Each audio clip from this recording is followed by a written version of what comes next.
what I'm going to do is not asking you just about your fields of interest, but about stuff that was interesting to us. Maybe with a game of the year 2017. Of course, it's PUBG. Or like, do you say PUBG? Is it? You say PUBG. All right. Okay. And I've got something. I want to start a little controversial thing here and say this game is only successful because of the Hunger Games books and movies. It's not a really good game. And I want your opinions about that, if you have an opinion. And yours as well. Normally I'd have loads of opinions, but I've not played it. So I've been too busy playing Assassin's Creed Origins. So I've played it. But even if I had not played it, I think it's there's like 9 million people who play it on Steam.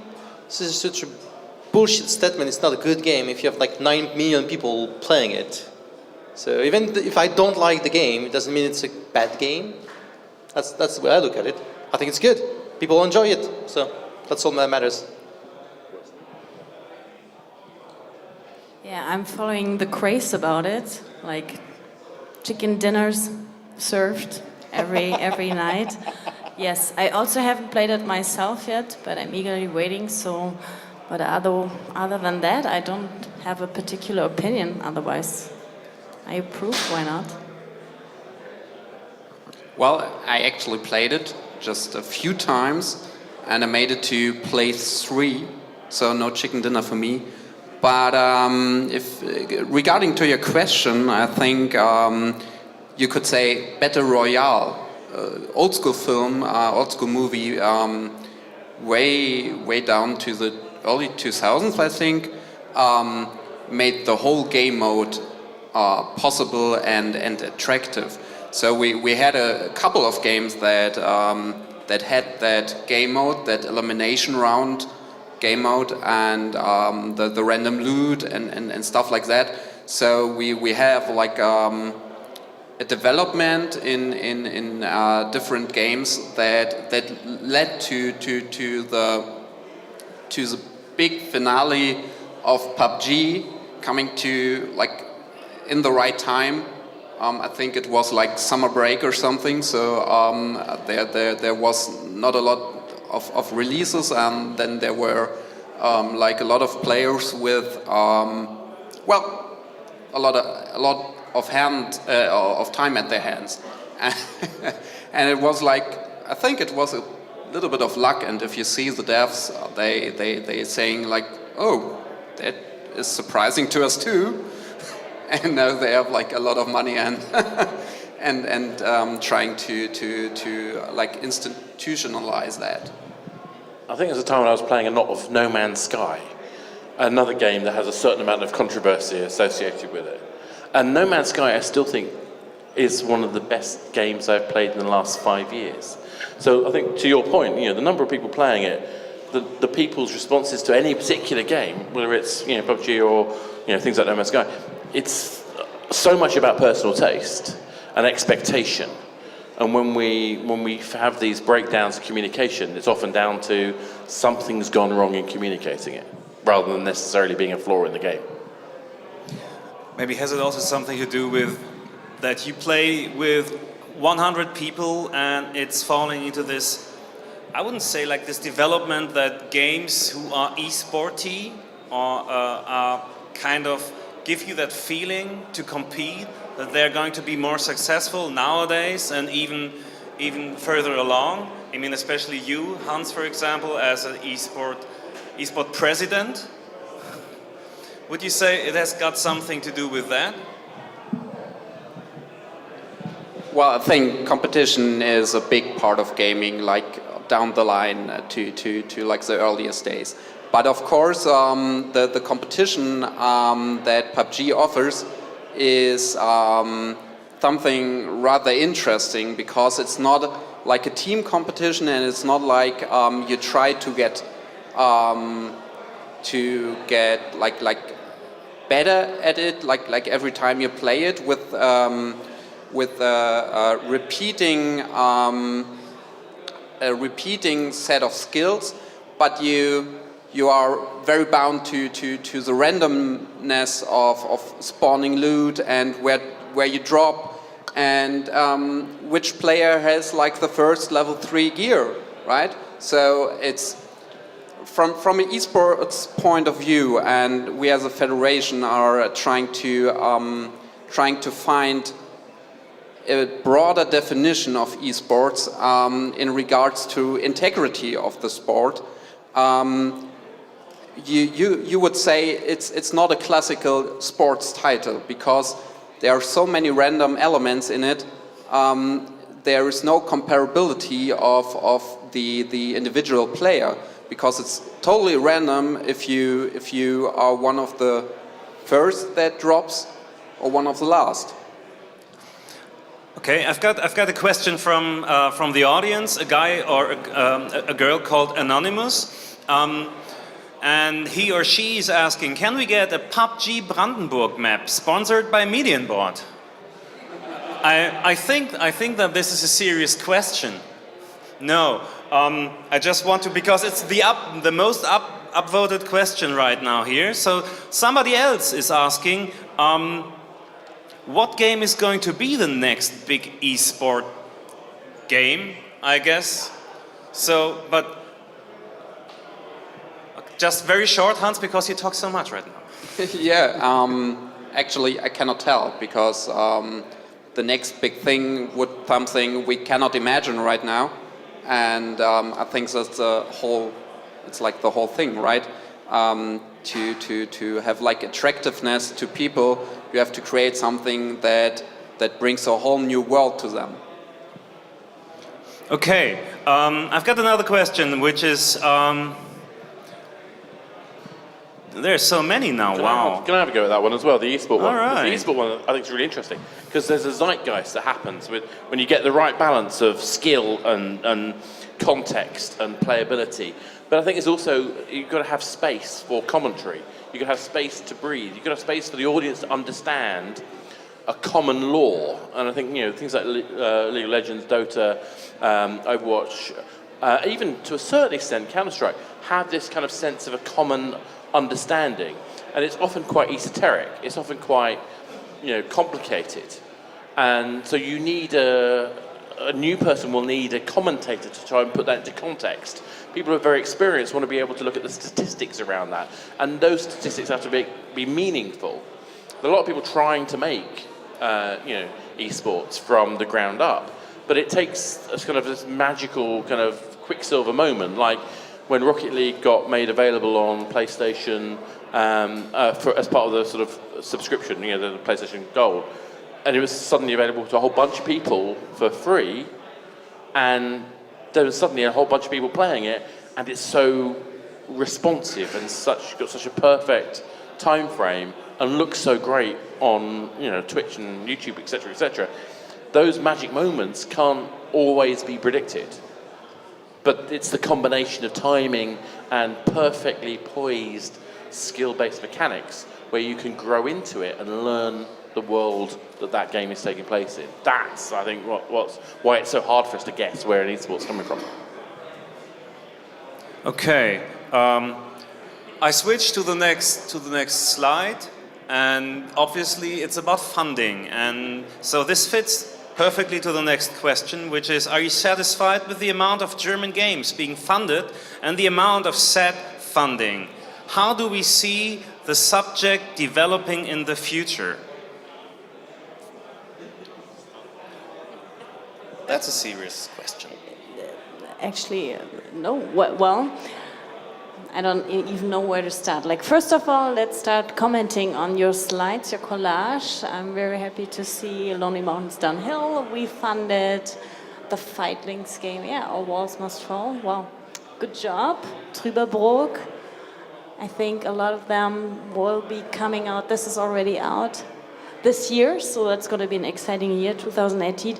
And yeah, what we see in general is that the fundings get raised everywhere. I mean, it's kind of a topic I have to elaborate a little bit more. Like, how it is in Germany, it's like it's pretty much hooked to like a cultural aspect, the funding. So that's why it's not a national thing, but like every state has the authority to decide on its own. So right now we have 6 states, 6 fundings who actually invest into video games. And overall, those 6 fundings have 6 to 7 million euros per year. So that's the status quo right now. And like you see there, North Rhine-Westphalia, they just increased the budget. We increased our budget a little bit.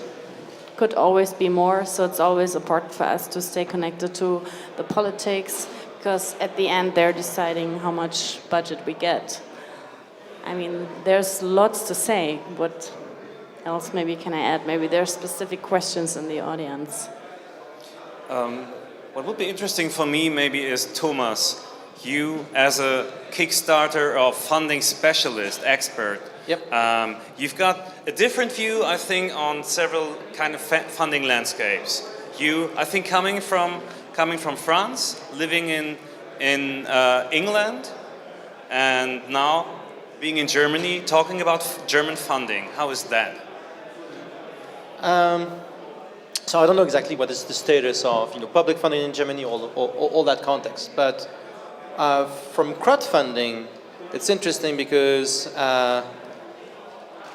it's the size of it in America, even considering the fact that the USA is a big country, it's proportionally bigger for crowdfunding than it should at the moment. And I think crowdfunding culturally is a bit more difficult in Europe.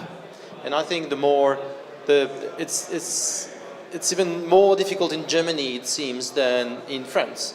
If you look at things like certain forms of tabletop gaming, they are very successful on Kickstarter, but it took them a while, and they went to an existing American platform to be successful. There were alternatives in Italy, in Spain, and France way before anything happened in Germany. So I imagine that maybe the biggest challenge is go against the cultural barrier there is for that. And I think what most people do is they just go international, and most of the success for crowdfunding campaigns from Germany, they raise a lot of money from outside of Germany. They also raise money in Germany, but except there was the Bud Spencer and Terence Hill game that was very German somehow. Do you think that not crowdfunding, but like funding pots, national or even regional funding pots, should be available only for a certain kind of company, maybe like for small and medium-sized companies, instead of giving money to those who already have money, or even worse, that there are big companies who beg for money and who brag with, we've made like $2 billion we made with our games, and now we want your money as well. So is it like something that it should be available only for smaller companies? I think it's different kind of money you give to different kind of size of companies. A small company doesn't need the same amount of support. Sometimes like a little bit of money and a lot of coaching, mentoring, free space, things like that is more important than what the monetary value would be. On the other hand, I think the big companies just want tax rebate or whatever it is. But that could be good as well if it hires more people and it helps the ecosystem. Because the big companies, people go where they work for a few years and then they leave and they make the small companies. So they're not, it's not a zero-sum game. I just think it's worth mentioning. Obviously, we have games tax credit in the UK, and we're still part of Europe. Sorry about that. It's not my fault, honest. But the reason I mention it is that because here we are in the UK, and we're also complaining about is there enough funding for games? And we have tax credit, which is great. We also have a UK games tax fund, which is great. There are also other funds that you can get for other areas. So we are in a situation where there is lots of funding, but at the same time, we're in an industry where the traditional role of a publisher has completely changed, and increasingly publishers don't pay for development. So we've got this transition period that's happening in the whole world where AAA games in particular, but games in general, were funded by publishers and now aren't. And that gap hasn't been filled. There are still funds out there. There are still people wanting to invest, and it is possible to get funding from publishers, particularly for user acquisition. But it's almost always now, particularly mobile, always now after you've got some proof that your game is going to be successful. By which time you probably didn't need the money, because if you've got proof it's going to work, finding money isn't a problem. So I think this is the real fundamental heart of the problem. It's not about regions. It's not even about tax credit. It's about we've got a fundamentally changed business model, and the investment structures haven't caught up with it yet. Oscar, the next question is going directly to you because it's upvoted. And is there a pot of gold under that hat? We need to know. Many pots of gold. There's just more and more pots of gold under more and more hats. All right, no, sorry, I had a Doctor's Ustream there, sorry. Yeah. It's actually a camouflage thing. If you go to a conference and I'm not wearing the hat, no one recognizes me. It's like wearing a Harry Potter invisibility cloak. It's fantastic. Michael is nodding. Yeah, Michael, you do this yourself, don't you? I mean, obviously, we've known each other long enough so you know me without the hat, but it's nice because it's people who know you, right, socially, who will find you in those big conferences when you take the hat off, but you're invisible to everybody else because your trademark's not there. It's brilliant. I recommend get a trademark thing, whatever it is. Not this hat, though. Or that one. Okay, highly demanded as well. Loot boxes, good or bad? And how funny? I prepared a slide for that. I mean, it's just a very, black and white, good or bad. Is it a good thing, or is it anti-consumerism, like anti-gamer? So, is it like downfall of video games? So, when I'm not working on crowdfunding, which is most of the time, I work on free-to-play PC games. And I think, so this is more a question of how you use the concept than the concept itself. I think there were lots of games that had loot boxes. Nobody batted an eye. It was part of the identity of the game and the way you do progress or whatever. And then, like anything, you can take a feature and make a bad feature out of it and really ruin the experience of the game. So it's more like, are the people behind the way that concept is integrated competent or not?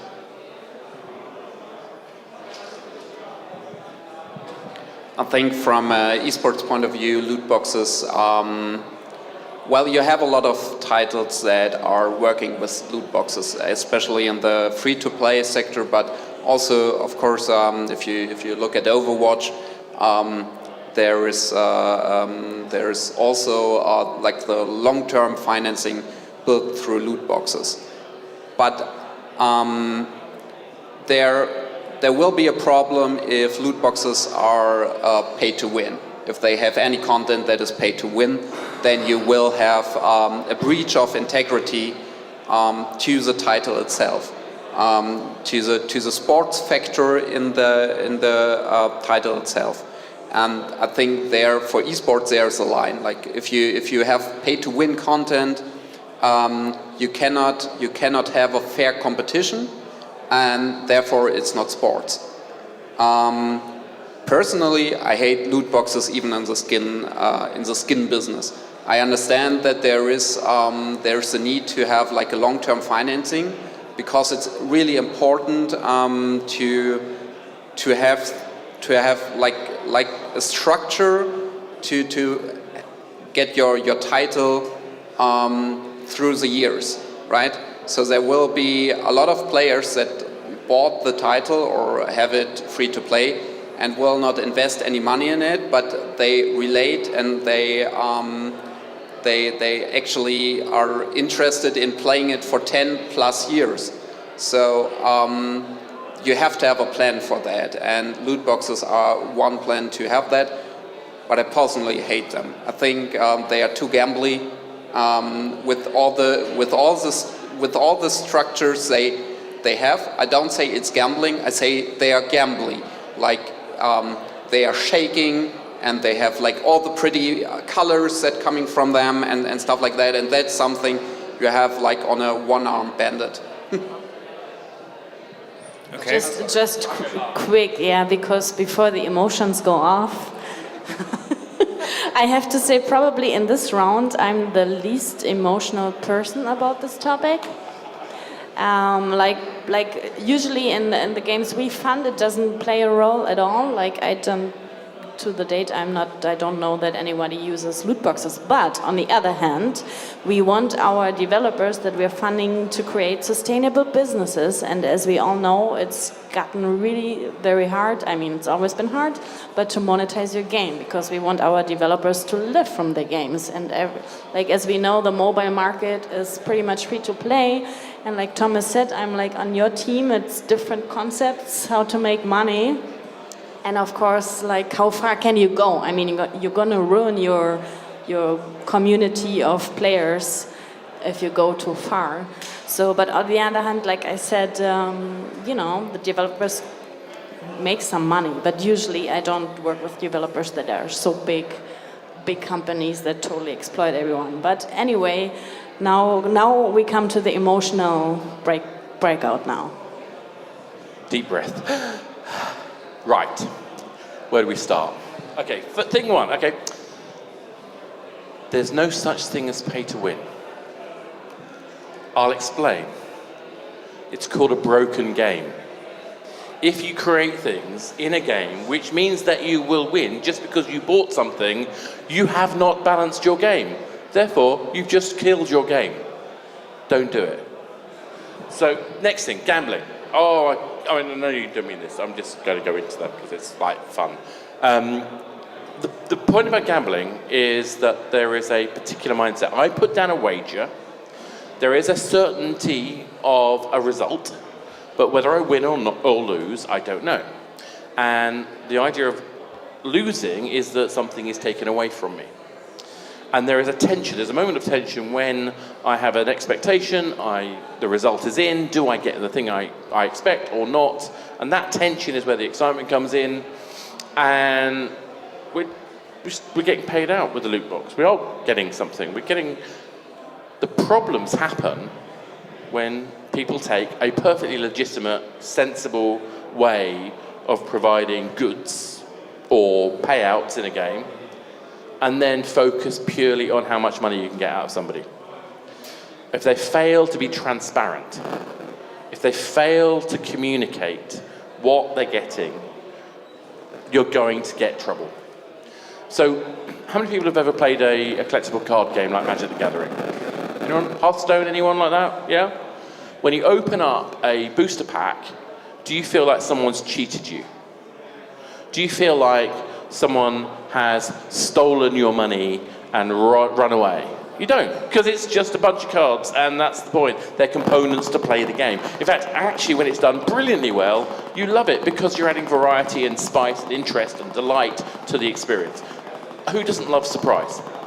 So loot crates are a perfectly valid, sensible way to do work. But when I'm playing a Star Wars game, and the only way I'm going to play Darth Vader is I spend extra money on top of the money I've already spent, I can kind of see why someone's a bit annoyed. Just saying. If, however, there was a way of getting access to a tartan Darth Vader by spending a bit of money, and maybe there's a luck where I get a tartan one or I get one that's pink or whatever, that's funny and interesting, and that's where things like Loot Crate are brilliant, and that's when they should be used. So the real problem is not about loot crates. It's a bit like saying someone got knocked over by a car, therefore ban all cars ever. No, let's just make sure we teach people to drive properly. So let's make good, sensible choices which have one thing in mind: player value. Let's put players first. Let's think about what the utility is for them and make sure that everything we offer them is of value, and we communicate that value to them clearly, unambiguously, and with authenticity. Thank you. Wow, I cannot do that. Don't do that. Don't do that. Hello. Can you put me on? Yeah. Okay. We've got a final topic, and I think this question is somehow bringing us towards this topic, and it's asking, what is the most exciting technology coming up in the industry? Now, what I want to speak about right now is not really like a technology, but more like a development that we can see, which is going to be okay. Netflix was doing stuff with the film industry, and this is what maybe Xbox Pass and other similar services are going to do with the games industry, that we consume games like we consume TV shows now. And is it good or is it bad? Or is it true or is it false?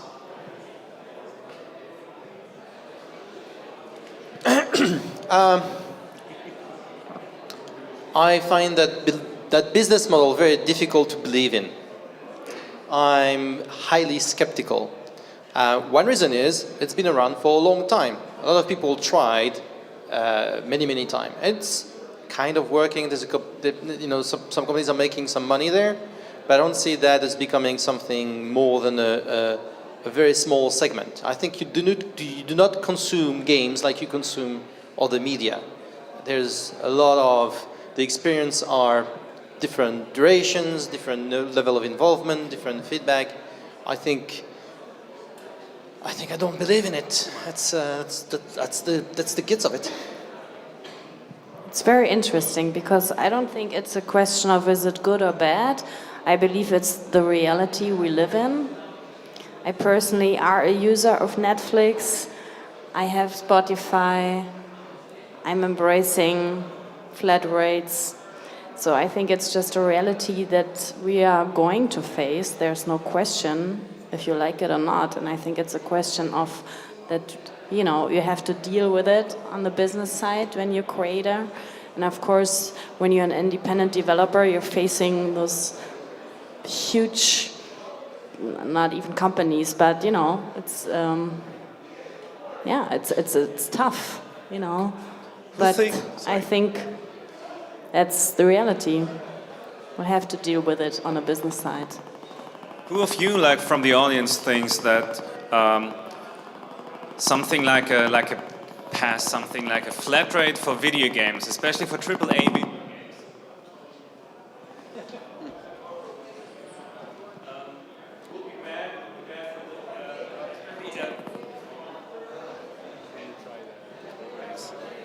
Hello? Would be bad for people who make indie games. Do you think this will harm indie games if you have AAA game flat rates? Then please raise your hands. If you say that's fine, don't raise your hands. So it's like 1 or 2, 3, 4, like it's not the majority. So I thought it will be more. Like, who would be willing to pay more than $120 a year for a AAA flat rate? Also, yeah. Damn convenience. So I have a fundamental problem with the whole way of thinking about it. If you look back at the old days with World of Warcraft, I remember going, I think it was like GDC, like 2010 or something like that. They were complaining that they had these 12 million subscribers, but they couldn't make any more money because the monthly subscription was a fixed cap on what they could do. That meant that they couldn't actually innovate, because innovating wouldn't bring any more money into the game because it would just be more people who are subscribing. So it's actually harder to do more to a game once it's set up in a subscription model than if you have other ways of selling content. So if I'm only going to sell Spotify, Spotify is fantastic for music. I love Spotify. I love it. I adore it. I spend £15 a month, which is more than I ever would have spent in the previous era of music. I never spend that much money regularly on music, but I do now. But I don't spend anything more than that.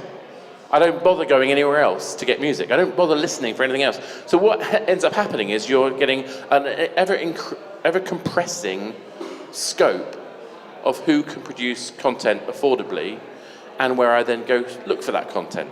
So from a creativity point of view, from a distribution point of view, I'm quite worried about that model if it is the only model available. But I really like to have that as one of my many options. I do buy the PlayStation Gold offering and I get my 2 games a month. Thank you very much. Very happy with that. But having a portfolio of all the games in the current area, current environment, is, I fear, limiting. Particularly when you look at how successful free-to-play can be. Because if you think about when you can lower barriers to entry, a free-to-play game has to keep you playing, has to keep you interested, has to provide you with ongoing content that you are compelled and enjoy playing. If it doesn't, you churn and they make no money. If you have a subscription offer, the incentives are the other way around. They actually don't necessarily want you to keep using their service. I mean, I'm not talking about the individuals, of course they want you to play, but as a business, the incentive is to have lots of content that you don't play, but just enough content that you play in order to keeping your subscription on. The choice to turn your subscription off is the barrier.